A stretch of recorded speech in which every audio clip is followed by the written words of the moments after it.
ያው ዛሬ ዋና የገባሁት ያው መግባት ስላለብኝ ለኔ ለተጨነቀው እህት ወንድሞቼ ደህንነቴን ላረጋግጥ ነው እንጂ አሁን 100% ተደላድል ያለው ማለት አይደለም። አሁንም እንግዳ ነኝ፣ ለሀገሩ እንግዳ ነኝ ያለሁት ቢሆንም ለዚህ ለጥሩ ማህበረሰብ እኔ ደህና መሆኔን በየርኩበት እህት ወንድም እንዳለኝ በየደረስኩበት ቦታ በቃ ወዳጅ አፍርቻለሁ። በቃ ለካስ ቁጭ ብዬ አንድ ቦታ ቁጭ ብዬ እሺ ቦታ ወዳጅ እንዳፈራው አየሁ። እሺ ቦታ በኤዥያም በአፍሪካም በአውሮፓም በአሜሪካም በየትኛውም ሀገር ወዳጅ ብዙ ነኝ። አልሐምዱሊላህ። ተጎኔ ለቆማችሁ በሙሉ አሁንም ደግሜ ደጋግሜ አመሰግናለሁ። ይህንን ጉዳይ ካዩ በኋላ መጥተው አይዞ እንዳታስብ እኛ ተጎናሃለን፣ ያንተ ጥቃት የኛ ነው፣ ወንድማችንን ያሉኝ እንደነጋሸው ወርቁ አሉ። ሌሎችም እኔ ተአምር ነው የሆነብልን እና ለሁሉም አመሰግናለሁ። ፈጣሪ የተመሰገነ ይሁን። አልሐምዱሊላህ። ወንድሞችም በሙሉ ካንተ ጋር ናቸው። ምንም እንዳታስብ ወንድም አለም። ግን ያንን ጉዳይ መቼ አንድ መኩ እኔ አንድ መናገር የምፈልገው በሀገር ስም ስልጣን ይዘው በየትኛውም አካባቢ የሚኖሩ የዲፕሎማሲ ሰዎች አመሰግናለሁ። ቴንኪው መኩ አመሰግናለሁ። እንግዲህ ይህንን ቪዲዮ ይህንን ላይቭ ብዙ አካል እያያችሁት ነው። እኔ አንድ የምናገረው ነገር በሀገር ስም ስልጣን ይዛችሁ በሰው አገር በየአካባቢው ኤምባሲ ውስጥ የምትኖሩ የዲፕሎማሲ ሰዎች ስልጣናችሁ ህዝባችሁን ለማገልገል ህዝባችሁ ችግር ሲደርስበት ለመድረስ እንጂ አንድ ምንም የማያውቅ ተቀጥሮ የሚሰራን ግለሰብ ከሀገር ለማስባረር ወይም ደግሞ ያልሆነ ስም ሰጥቶ ለማሳሰር አይደለም። እኛ በምንኖርበት ሀገር ከእናንተ የበለጠ ለህዝባችን እየሰራን ለሚታገተው ገንዘብ ለሚቀማው ለሚበደለው የእናንተን ስራ እየሰራን ባለን ሁኔታ እንደዚህ ማድረግ ይሄ ነውር ነው። በየትኛውም አገር የኤምባሲ ሰራተኞች የዲፕሎማሲ ሰዎች እንደውም ከኛ ጎን ሆናችሁ ችግርን መፍታት ሲገባችሁ እኛን በዛ መልኩ ያልሆነ ስም ሰጣችሁ ምንም ሳናር ፖለቲካ ሳናወራ ምንም ሳንል እንደዛ ማድረጋችሁ ይሄ እናንተን ውርደት ነው ብዬ ነው የማምነው። እኔ ምንም አልሆንኩ፣ ምክንያቱም ንጹህ ሰው ነኝ። በደለኛም ስላልሆንኩ አላህ የሆዴን ስላየ ክፉ ነገርም አላጋጠመኝ። እንዳውም ከነበርኩበት የተሻለ ህይወት ነው ያዘጋጀልኝ። አልሐምዱሊላህ። ይሄ ደግሞ መገፋቴ ነው። ምንም ባላደረኩ በዚህ ጉዳይ ብዙ ትምህርት ሆኖኛል። ግን እኔ ግፈኛ አይደለሁም። ግፍን ነው የተቃወምኩት። ለዛም ነው ህዝቡ ከኔ ጎን እንዲቆም ፈጣሪ የገፋፋውና አልሐምዱሊላህ። አንዳንዶች ሲያነሱ የሰማሁት ነገር አለና እንዴት ብሎ ኢማራት ላይ እንዴት ብሎ የ5 ቀን ጊዜ ሰጡት አስረው ነበር ወደ ሀገር የሚያሳፍሩት የሚሉ ቀናተኞችና ሁልጊዜም በእንትን ባለበት የሚገኙ ሰዎች አይቻቸዋለሁ። አንደኛ የልቤ ንጽህና ነው፣ እውነቴን እምላለሁ። ሁለተኛ ደግሞ አብሬ የምኖራቸው ሰዎች ጥሩ ሰው ስለሆኑ ወይም ስፖንሰር። ሶስተኛ ምንም አይነት ወንጀለኛ እንዳላደለው።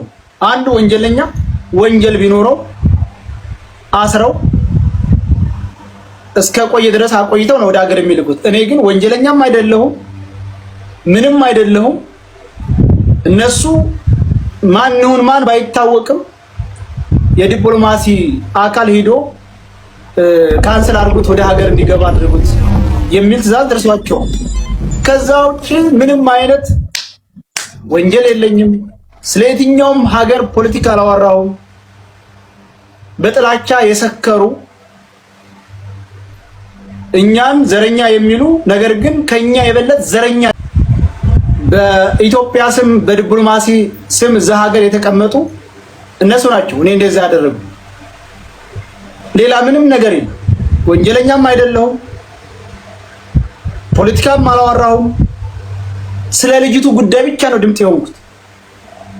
ነገር ግን እኛን ዘረኛ የሚሉ ስልጣናቸውን በመጠቀም እኛ እዛች ሀገር ላይ እንድንሸማቀቅ ከዛም አልፎ እንድንባረር ያደረጉት የዲፕሎማሲ ሰዎች መሆናቸው መታወቅ አለበት። ምንም ጥርጥር የለውም። ሁላችሁም እንደምታውቁት ከዚህ ቀደም እንደዚሁ በዲፕሎማሲ ሰዎች ጥቆማ የዱባይ ደህንነት ወስዶኝ ለረጅም ሰዓት ጥያቄ ከጠየቀ በኋላ መጨረሻ ላይ አስፈርመው ነው የለቀቁት። አሁንም እነዛው ሰዎች ናቸው በዛ ምክንያት እንደዚህ የተደረገውና ወላኪን አልহামዱሊላህ ፈጣሪ የተመሰገነ ይሁን። ጥሎ የማይጥለው አላህ መኖር ፈጣሪ አዘጋጅቶልኛል። አልহামዱሊላህ ብዙ ሰዎች ከጎኔ ቆመዋል። ስለዚህ አሁንም ደግሜ ከቻላችሁ ለወገናችሁ መድረስ ነው። ካልቻላችሁ ደግሞ ለወገኑ የሚደርስ የሶሻል ሚዲያ ሽፋን የሚሰጡ ኢትዮጵያውያኖችን ማሳደድና ያላግባብ ከሚኖርበት ሀገር ማስባረር ይሄ በጣም ነውር ነው። ለሚያቅሰው ነውር ነው። እየሰማችሁ ነው። ሁላችሁም ትሰማላችሁ። ካው እያንዳንድ በየትኛውም ሀገር ያለ እኛ የምንንቀሳቀሰው በኢትዮጵያ ፓስፖርት በሀገራችን ኮርተን ከሀገራችን ስንወጣ ህግ አውቆን ያለምንም ተደብቀን አልወጣንም። ህግን በጠረጠረብን አጣርቶ ጉዳያችንን ጨርሰን ነው ከሀገራችንም የወጣ ነው። በኢትዮጵያ አየር መንገድ በቦሌ ነው የወጣ ነው።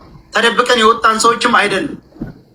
ስለዚህ ለወገናችን ቁመን ለአንዲት ለተበደለች እህታችን ቁመን መታገላችን ድምፅ መሆናችን 50-60 ሺህ ሰው በመከተሉ ወይም ደግሞ አንዳንድ የቃላት ስህተት በመፈጠራቸው የሰው ሊነንና የቃላት ስህተት ሊኖር ይችላል። በዛ ምክንያት እኛን እንደዚህ ማስደረጋችሁ ይሄ የሀገር ክደት እንደፈጸማችሁ ነው የምትቆጥሩት። እውነቴን ነው።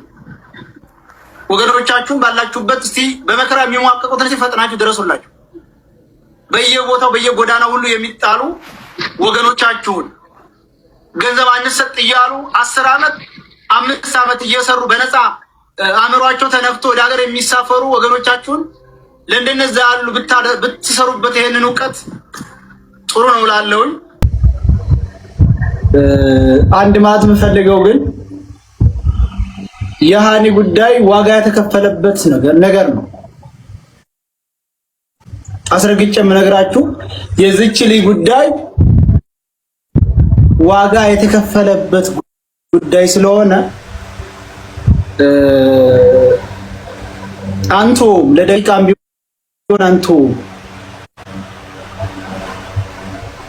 ምክንያቱም ከብዙ እቅዳችን ከብዙ ዓላማችን ከብዙ ነገር የተፈናቀልንበት ብዙ ዋጋ የተከፈለበት ነው። ስለዚህ ሌሎች ወንድሞቻችን ጋር በመሆን የዚች ልጅ ጉዳይ እጥግ ድረስ እንከተለዋለን። ምክንያቱም እሷም ታትገኝ እኛም ዋጋ ከፍለን መቅረት ማለት ኪሳራ ነው። የሁለታችንም ኪሳራ ነው የሚሆነው። በነገራችን ላይ በእኔ ላይ የደረሰውም ችግር ቀላል እንዳይመስላችሁ። አንድ የምነግራችሁ ነገር እኔ ኢማራት ከመጣው 6 ወር በዚህ 6 ወር እየሰራው በማገኘው ገንዘብ መንጃ ፍቃድ ነበር ሰዋጣ የነበረው።